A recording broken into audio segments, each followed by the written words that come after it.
Bonjour, chers amis, et bienvenue à cette troisième émission de Foi et Télévision chrétienne, dont le thème est « Choisi pour servir en ta présence ». Monseigneur Daniel Berniquet est le conférencier. Plusieurs personnes ont trouvé leur appel, ce que le Seigneur leur demande, mais peut-être qu'aujourd'hui, on peut plus réfléchir puis se concentrer pour réellement comprendre l'appel que le Seigneur nous fait. L'équipe d'animation a compris que l'animation musicale, c'était leur appel. Monseigneur Berniquet, c'est servir l'Église, être prédicateur. Moi, c'est organiser des choses. Alors, accueillons chaleureusement Monseigneur Daniel Berniquet. Je suis heureux de vous retrouver. On a été choisis pour servir en sa présence. Dans les réflexions précédentes, entre autres, on s'est rappelé que le Seigneur, c'est lui qui nous a choisis. Permettez-moi de débuter avec la parole de Dieu, l'Évangile de Jean. Vous êtes mes amis si vous faites ce que je vous commande. Je ne vous appelle plus serviteur, car le serviteur ne sait pas ce que fait son maître. Je vous appelle mes amis, car tout ce que j'ai entendu de mon Père, je vous l'ai fait connaître. Ce n'est pas vous qui m'avez choisi, c'est moi qui vous ai choisi et établi, afin que vous alliez, que vous portiez du fruit et que votre fruit demeure. Trop souvent, on croit que c'est nous qui choisissons Dieu. Dieu nous a choisis bien avant. Nous répondons finalement généreusement à son appel et je suis sûr que plusieurs d'entre vous, vous pourriez d'une manière ou d'une autre témoigner de cela. On a réfléchi là-dessus, on a regardé ça.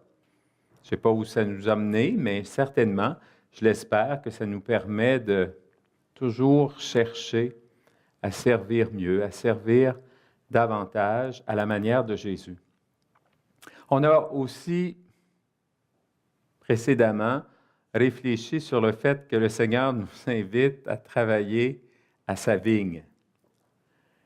Les ouvriers de la dernière heure reçoivent la même récompense, le même salaire que ceux qui ont commencé plus tard. C'est intéressant d'entendre cette parole dans l'Évangile de Matthieu. Venez travailler à ma vigne. Et on voyait le maître de la vigne qui est surpris qu'il y en a qui soient restés là à rien faire.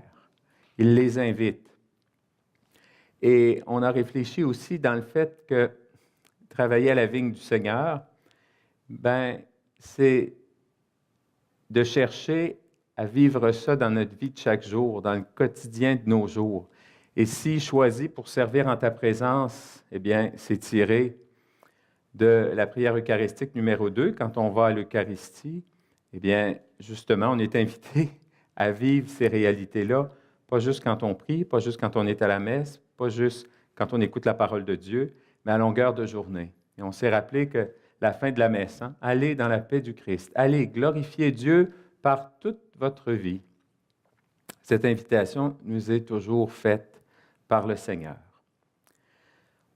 Maintenant, on va réfléchir, on va regarder le fait qu'on est appelé, bien sûr, on est choisi, on est appelé à servir. Mais qu'est-ce que servir? Intéressant parce que j'ai réalisé à un moment donné dans mon ministère que les gens qui étaient devant moi, les catholiques que j'avais devant moi à l'Église le dimanche ou lors des conférences, la majorité de ces gens-là avaient été formés à la foi catholique. Comment ils avaient été formés à la foi catholique? Avez-vous une petite idée? Avec le petit catéchisme. J'ai réalisé ça. Je le savais, mais je me suis dit à un moment donné, c'est bien ça. Les gens d'un certain âge, d'un âge certain, ont connu ce petit catéchisme, des questions, des réponses.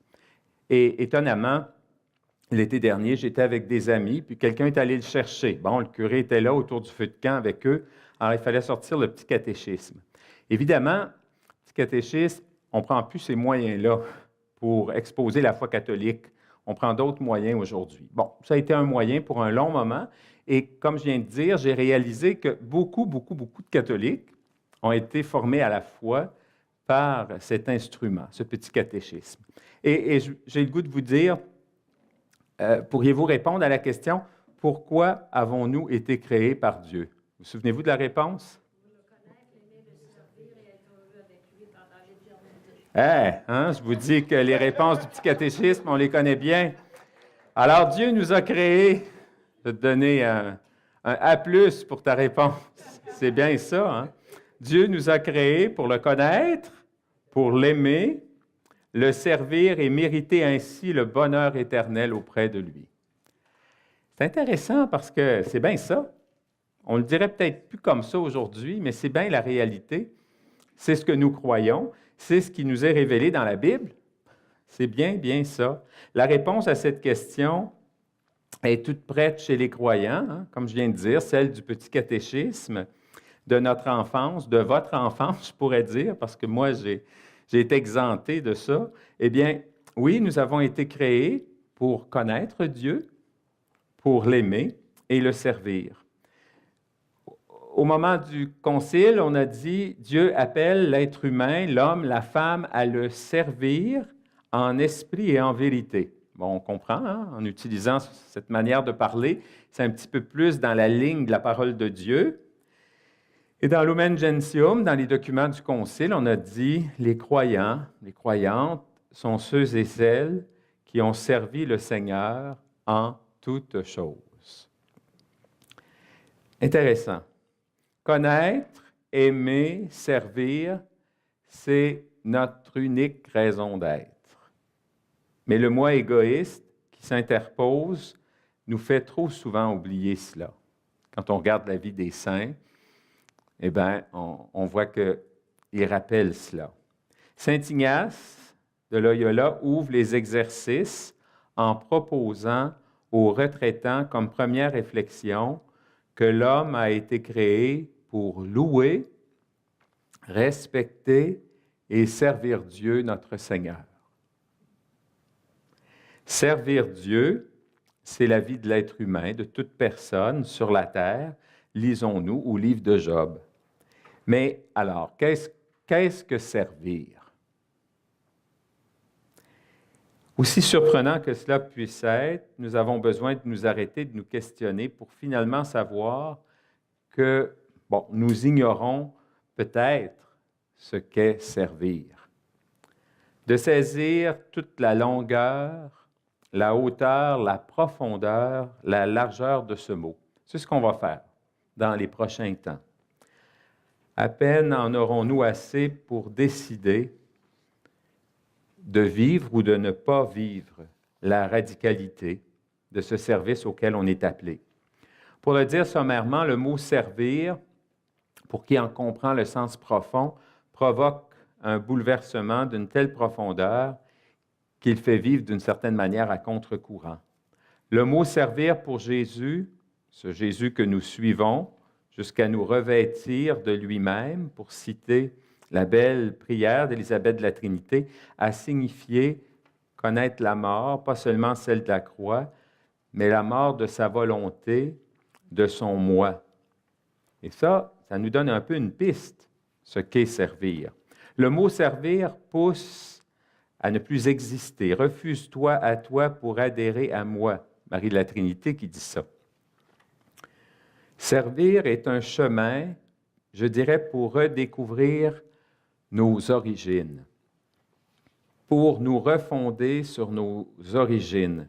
Eh bien, ce temps ensemble, je l'espère, est un appel à retrouver finalement nos fondations communes. Oui, on l'affirme, on a été créé pour servir. Est-ce que c'est une bonne nouvelle pour vous autres? Bon, merveilleux. À l'origine, nous étions essentiellement service. Nous avons été créés pour nous venir en aide. Un nouveau regard sur le péché originel en fait une mauvaise manière de vivre qui est pourtant une donnée incontournable de la nature humaine finie. Le salut consiste à vivre autrement notre finitude, à porter un regard sur nos origines. Le regard que nous portons sur le Christ en gloire nous autorise certainement à prendre au sérieux l'affirmation biblique que la création à l'origine était intègre, que nous étions intègres. Servir nous permet, je dirais, de retrouver un état d'intégrité humaine. C'est tellement vrai que le premier geste de Dieu au début du monde fut d'affirmer qu'il n'est pas bon que nous soyons seuls. Le premier geste de Dieu fut de nous faire conjugalité, de nous appeler à l'entraide mutuelle. Dieu nous a donné la forme de la Trinité. Catherine de Sienne parlait de ça d'une certaine manière. Si nous nions cela, nous ignorons que notre vie est de toute beauté. La forme de vie de Dieu est une vie de beauté relationnelle.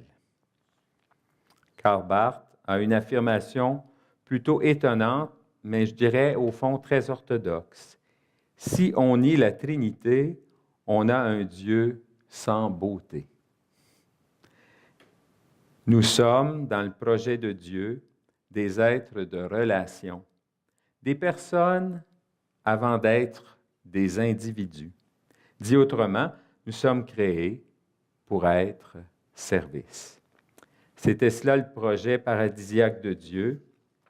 Et je ne sais pas si on le réalise, mais c'est très fort comme sens. Nous, les chrétiens, les chrétiennes, on affirme que Dieu est Père, Fils et Esprit. On dit souvent de la Trinité que c'est un mystère. Ben oui, un mystère. Qu'est-ce qu'un mystère? On pourrait retourner au petit catéchisme, mais je ne prendrai pas ce chemin-là. C'est un mystère, c'est une réalité qu'on ne peut pas comprendre parfaitement, complètement, qu'on ne peut pas expliquer avec nos réalités, mais en même temps, souvent, on a essayé de dire que le mystère, c'est quelque chose qu'on ne peut pas comprendre, puis qu'il faut accepter. Mais non, je dirais qu'un mystère, c'est quelque chose qu'il faut toujours chercher à découvrir, quelque chose qu'il faut toujours chercher à saisir davantage.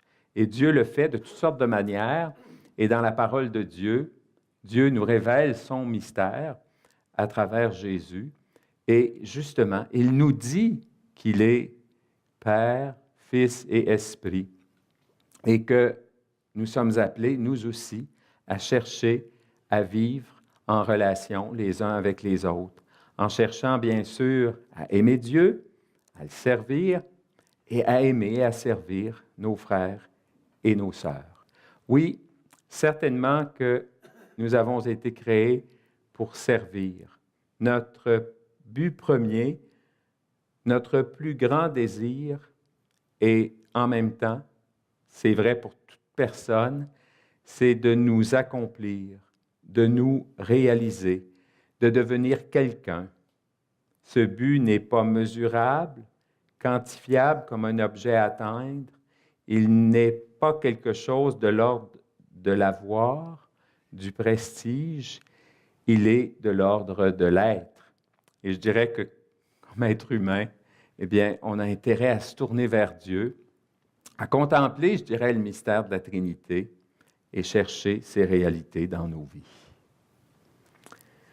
Cela passe par une conversion à ce que nous sommes. Nous sommes conjugalité. Nous sommes, dans notre être profond, appelés à nous épanouir en payant respect mutuel. Et ça, c'est vraiment ce à quoi nous sommes appelés dans le Christ.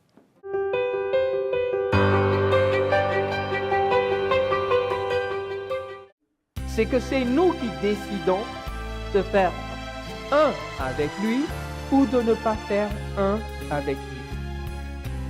Qu'est-ce qui se passe? À quel moment est-ce qu'il ne peut plus faire un avec nous? Quand nous choisissons le mal, le péché, la faute. Quand nous choisissons donc que la chair prenne plus de dessus. Ça prend donc une décision initiale.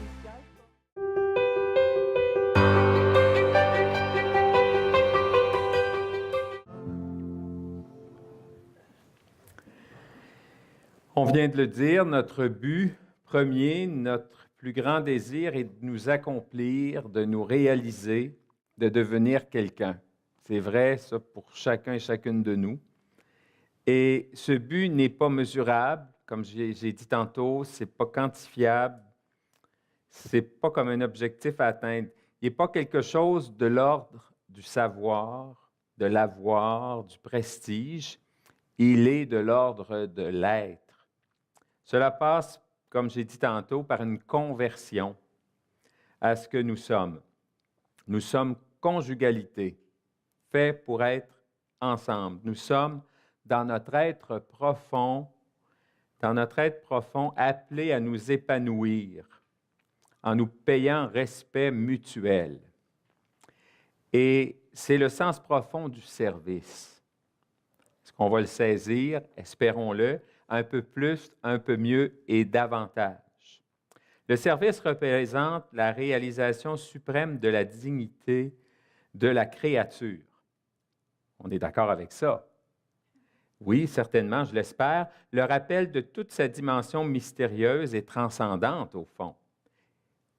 Saint Jean-Paul II, dans son message pour la journée des vocations en 2003, disait cela. Parce que, justement, servir n'est pas une réponse à mon tempérament, à mes besoins personnels ou encore à mes tendances à tout vouloir contrôler.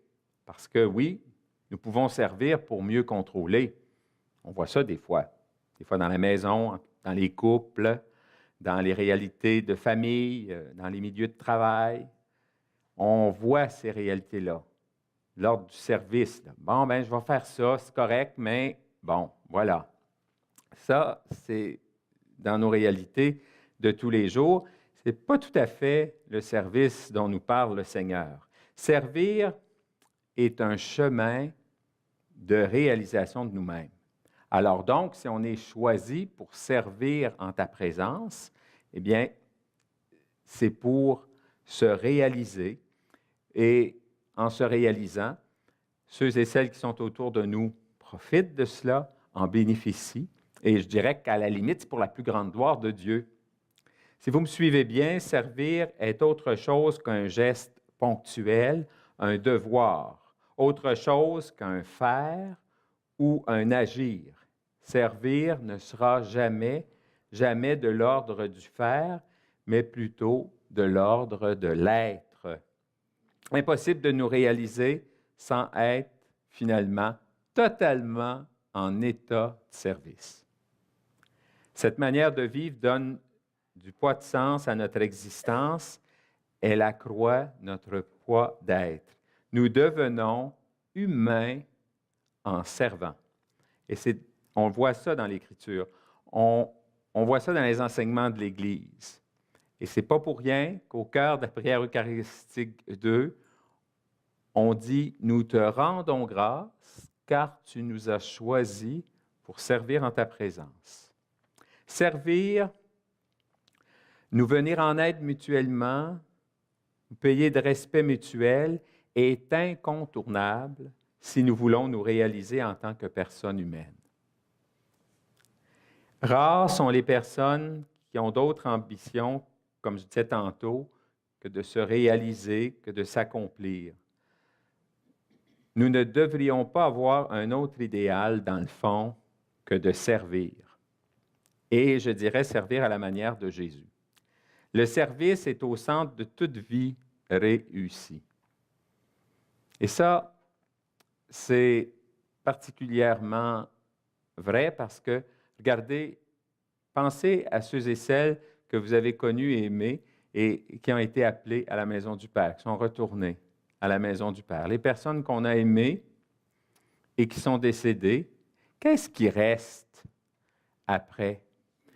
Il reste des fois des blessures, malheureusement, et ça, il faut se confier à la miséricorde du Seigneur et prendre parfois des chemins, aller chercher l'aide nécessaire pour guérir de cela.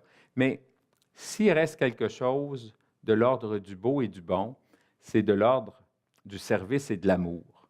Quand je pense à mes parents qui sont décédés, c'est évident que ce qui reste, c'est pas ce qu'ils m'ont donné, puis les cadeaux qu'ils m'ont fait. Puis bon, des fois, je vois quelque chose, puis ça me fait penser à eux parce que c'est eux qui me l'ont offert.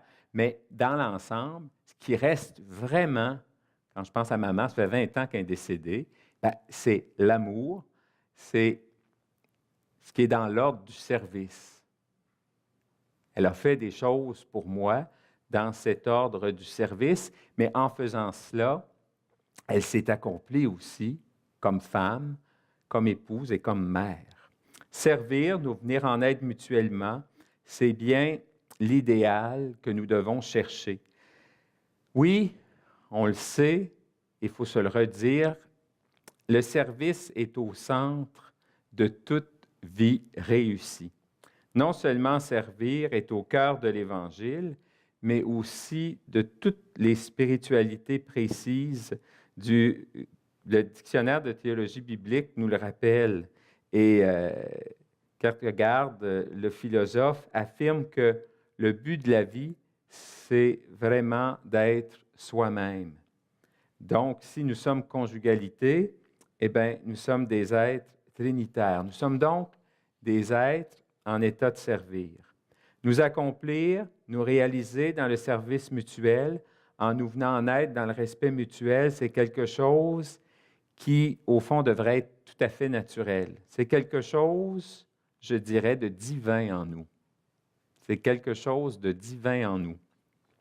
Dieu nous a créés pour servir. Nous sommes nés pour le servir, on s'est rappelé ça tantôt, jusqu'à devenir semblables à lui. Nés pour le servir, en faisant connaître son projet de vivre entre nous, eh bien, on peut dire que c'est vraiment ce à quoi nous sommes appelés, à vivre cette fraternité. Quand nous entendons le mot service comme un appel à aider, comme un mandat pour une job, nous appauvrissons beaucoup sa portée et son sens. Choisi pour servir est fondamentalement autre chose que de nous croire envoyés pour faire quelque chose. Et ça demande une réelle conversion. Quand on parle du service, oui, je vais te rendre ce service-là. Bien sûr, ça fait partie des réalités de tous les jours, mais essayons d'aller un peu plus loin. Oui, je dirais que si on limite à ça le service, ce serait une approche très restrictive, réductrice de sens que de comprendre « Allez vous aussi travailler à ma vigne ».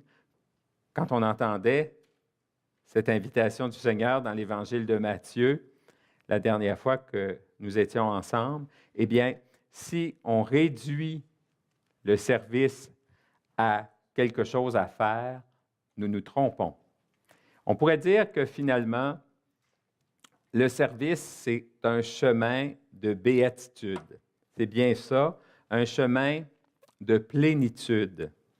Et dans des mots d'une grande sagesse, Grégoire de Nice affirme « Ce que vous n'êtes pas devenu, vous ne l'êtes pas. Devenir par grâce semblable au Dieu de Jésus-Christ, qui fut au service de son Père et au service de ceux et celles qui sont moins bien portants. » Toute cette question du service des petits, des pauvres, chaque fois que vous l'avez faite à l'un de ces petits qui sont mes frères, c'est à moi que vous l'avez fait.